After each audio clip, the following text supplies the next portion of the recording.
Hello అందరికీ.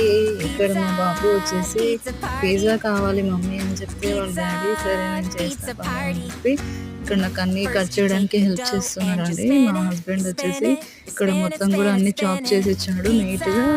మొత్తం అంతా కూడా ఆర్గనైజ్ చేసాము. వాళ్ళ డాడీ మా బాబునే చేశారు. ఇద్దరు కలిసి మొత్తం పిజ్జా పన్నీర్ అంతా కూడా సెట్ చేసి ఓవెన్లో పెట్టి బేక్ చేశారండి. చూసారు కదా ఎంతో కలర్ఫుల్గా టేస్టీగా ఇంట్లోనే ఈజీగా తయారు చేసుకున్నామండి పిజ్జా ఐటమ్స్.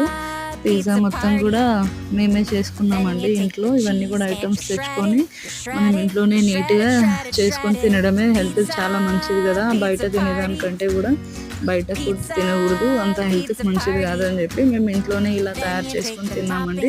సూపర్ టేస్టీగా ఉంది, చాలా బాగా వచ్చింది. ఫస్ట్ టైం చేసినా కూడా చాలా అంటే చాలా బాగుంది. మా బాబు కూడా మంచిగా ఇష్టంగా చాలా బాగుంది అని చెప్పి తిన్నాడు. ఈ వీడియో నచ్చినట్లయితే లైక్ చేయండి, షేర్ చేయండి, సబ్స్క్రైబ్